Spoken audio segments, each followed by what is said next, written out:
Welcome to the Enlightrepreneurs podcast. I'm so excited about today. I'm here with Dave Gold, my business partner, and we are joined by Carolyn Rhodes. Carolyn, so good to see you. Good to see you, Justin.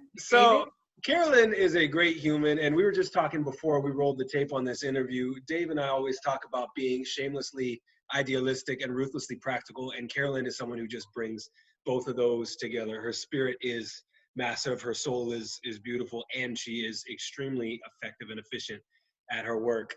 So Carolyn is what we call a people operations advisor. Is that what we can call you? All right, Yeah. So formerly known as HR, if you're more familiar with the term HR, but Carolyn's been spinning more of a people operations lens. Tell me about that before we go into anything else.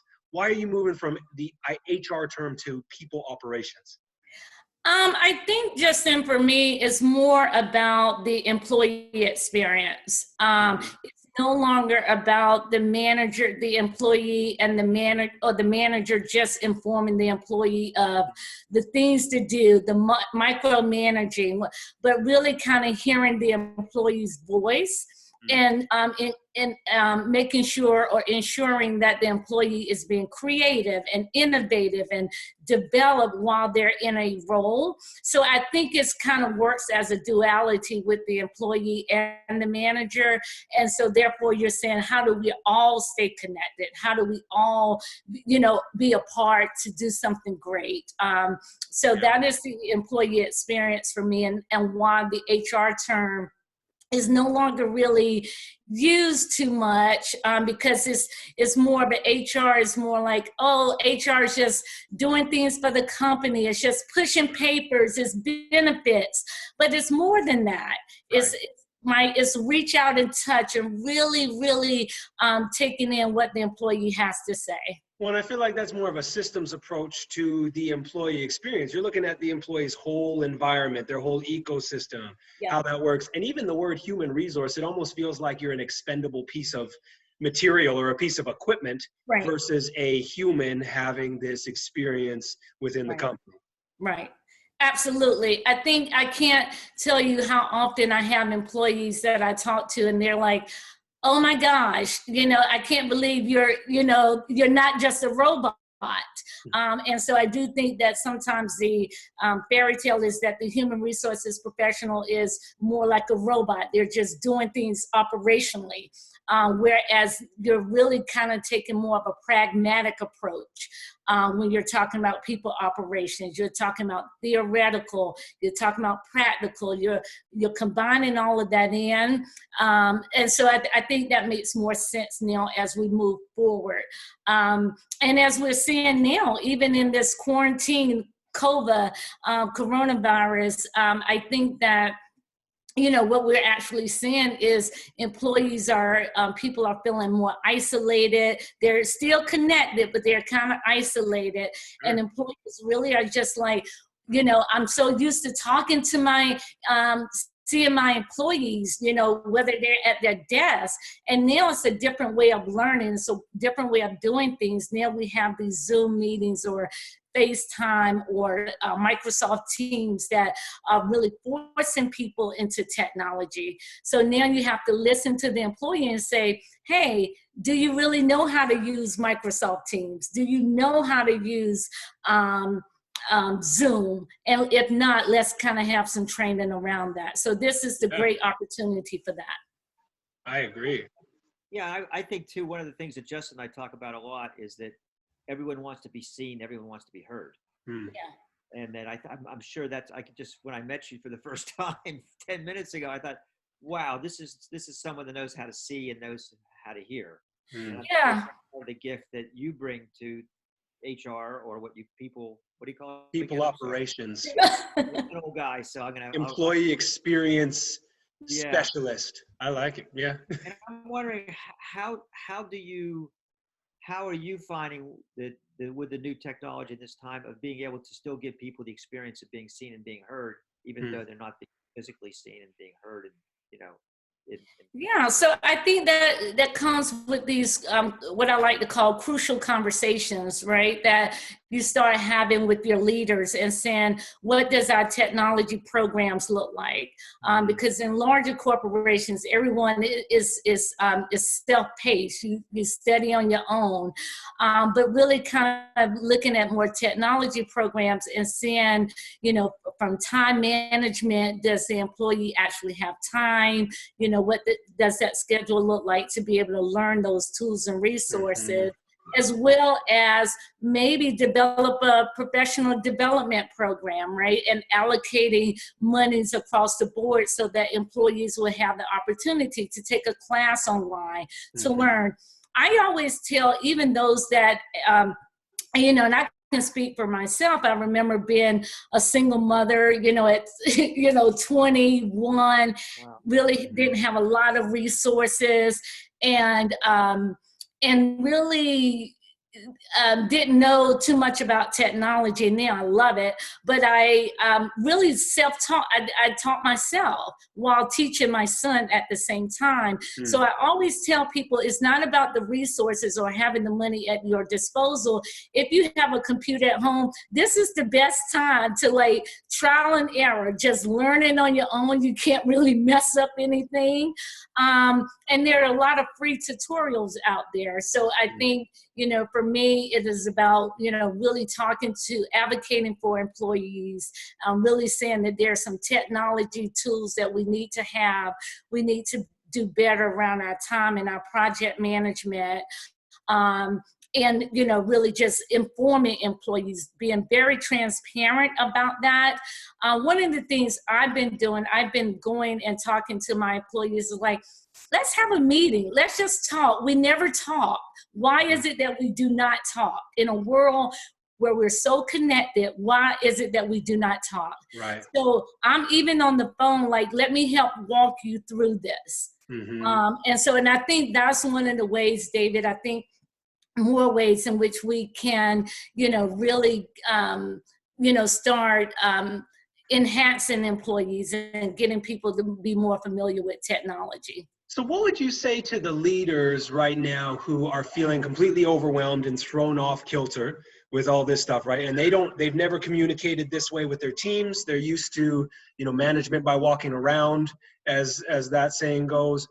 What would you say? Because I'm sure they're feeling overwhelmed in this moment. But I mean, you as a single mother learned it and taught your son at the same time. Is there room for leadership to actually do a similar thing, to be learning and teaching their employees at the same time? Or what would you say is a starting point for leaders in this pivotal moment? Yeah, I think one-on-one meetings are very important.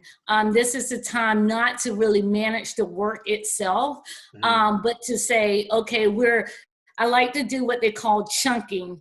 So really blocking out certain amount of time to say, for the next 15 minutes during our check-in meetings, we're going to go through Microsoft Excel or Zoom.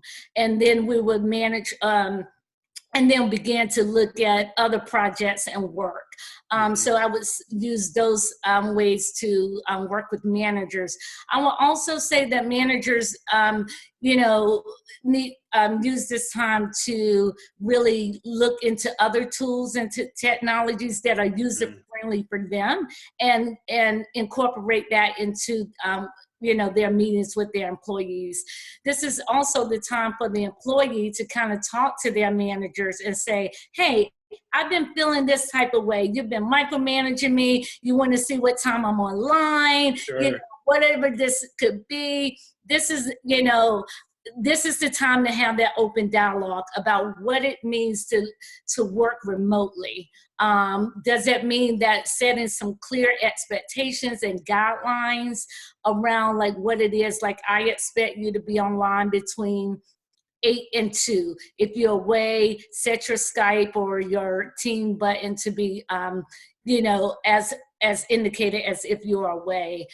So I think those are some of the tools. I think that those are some of the ways managers can have those conversations. That's beautiful. Yeah, I'm just thinking, so we have, if entrepreneurs are Justin and I are bringing people on to help us with this project. And so it's interesting because we're just having conversations and what do you want? What do you have to give to people? What is it? And I'm wondering in this moment, what do you think are the skill sets that are most needed for entrepreneurs or business people if they're bringing people on or looking for help right now? What are the characteristics that would be most helpful to navigate this uncertain time? Yeah, I think you want to look for people that have an entrepreneurial spirit. Mm-hmm. And I think that's very important. I think because you need people that know how to work independently.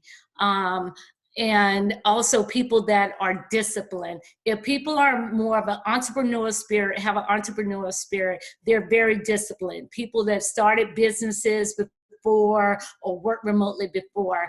I think secondly, you want to look for people that can think outside of the box, that creativity, that innovation, if they have great marketing skills, if they have writing skills, if they've done a total career change. Those are the people you want to have. Yeah, it almost sounds like those people are solution focused versus problem focused, right? Absolutely. Absolutely. Yeah, continue. That's great. Right. You definitely want those types of people. And just as you hit it, Justin, you hit it on the nail on the head, is that solution focus. I mean, you think like, I was wondering, like, how am I going to move from making $5 an hour to $7 an hour, right, as a single mom? But I think it happens. And so if you know how if people have great analytical skills and project management skills, they're able to carry out whatever it is that you want to do. And I think a little bit of technology. I think people have to be up with technology. And so as an entrepreneur, I wholeheartedly believe that, because whether we want to be in the world or not, it's here now. So having that adaptability, having people to be able to learn quickly to it is very beneficial right now. So what do you think the world looks like on the other side of coronavirus? Because right now we have this opportunity, this odd gap.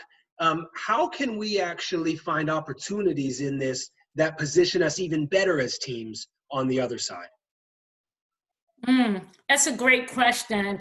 I mean, I think there's a lot of moving pieces to this. I think on the other side, what we're seeing now is that companies are really going to start saying, I don't need this many people. I need just this many people, right? Interesting. And I'm not going to be in the brick and mortar anymore. I'm pretty much going to have employees become more of a remote-based organization. So I think we'll start seeing a lot of that. I think that I'm losing my train of thought here, so help me out here. So on the other side of this, I think we'll start seeing people, people in general, just like, I want my autonomy. I want my flexibility. I no longer got a little taste of freedom. Yeah, I have a taste of freedom. Now I can work wherever I want to work, get my work done, and maybe travel the world or be at home with my kids. I think what you're seeing from an entrepreneur standpoint is that the level of creativity that people are having in this moment, like, business is no longer going to be the same. This is now about, how do I teach classes online? How do I make Noli or Coffee even more expandable? How do I network with so many other people around the world? Right. This is causing people to think outside of the box. And this is, Justin, this is the time right now, and I always tell everyone that I meet, if your LinkedIn profile, whether you're in the office or whether you're an entrepreneur, this is the time. Get that LinkedIn profile updated.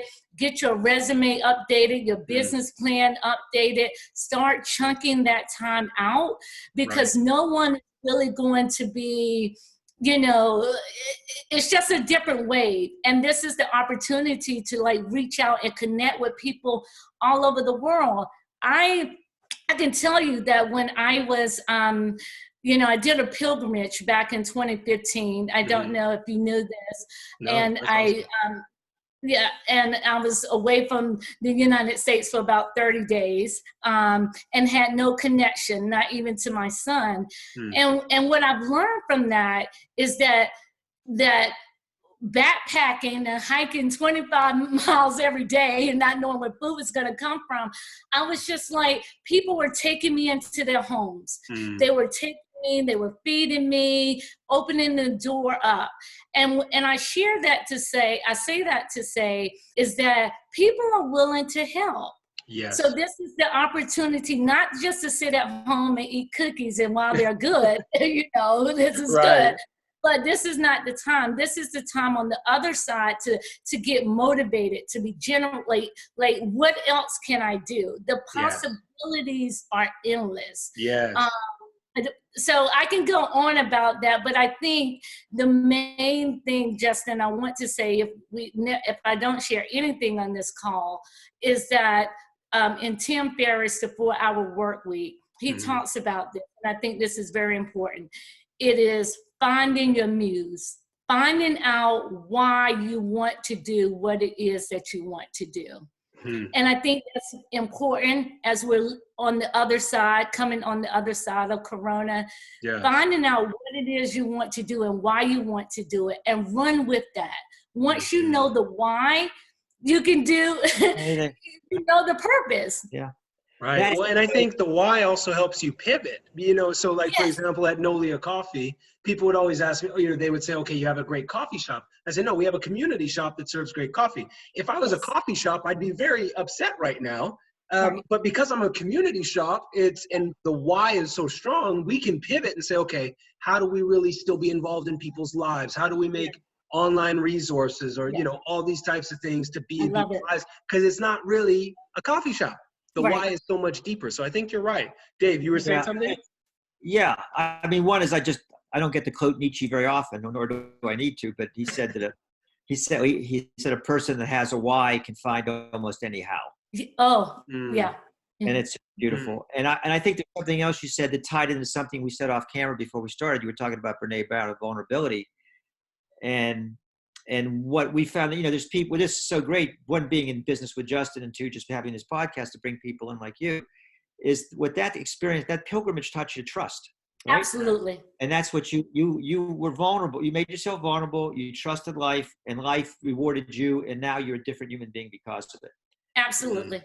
And I think that's the lesson. That's the opportunity of this moment, which you embody. Yeah. But you also say is like, I look at you, I say, this is a woman that just trusts life. She doesn't, you know, she's been through all this stuff. And I think that's a beautiful moment that you're presenting. That's the offer that you're extending to everyone. And I thank you for that. So Carolyn, we're coming to an end here. We connect with you on LinkedIn, Carolyn Rhodes. Rhodes. Yes.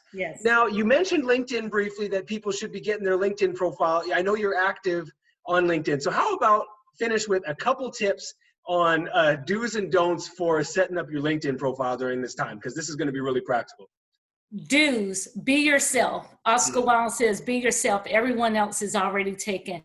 Don't try to be like everyone else. Show your personality, not using big words and colloquial terms.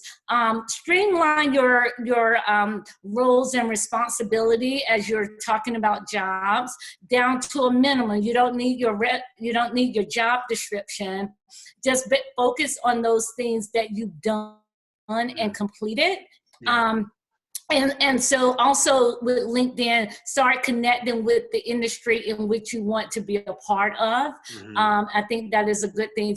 Update your profile picture and make sure your face is shown and your teeth are, you know, you're showing your smile if you have one. And just, you know, just having things in chronological order. I think that's very important, even and really showcasing all the things that you've done in life, not just, you know, whether or not it's at a corporation. So I think that's very important for LinkedIn. Yeah, and I really think that LinkedIn is, you know, almost positioned where Instagram was a bunch of years ago, where you can actually get quite a bit of reach with your posts. You can actually get right to some of the influencers and decision makers and organizations right in the message box. I think it's a really great time to actually be investing time in building content specifically for the LinkedIn community. So yeah, that's great. Thank you for sharing that. Absolutely. Yeah. Well, Carolyn, thank you so much for your time. We have had a blast having you on It's a pleasure here. to meet you. It really was. Yeah, nice to meet you, David. Justin, And I keep hope up to the see you great work. soon. Oh, yeah, we will. We'll. On the other side of this, I'll give you a coffee over here. I know, I'm gonna run by there and say hi. I bet she All will. right. I have no doubt she's going to run too. Yeah. Oh, yeah. Oh, Take yeah. her walk. No, All right. Take care.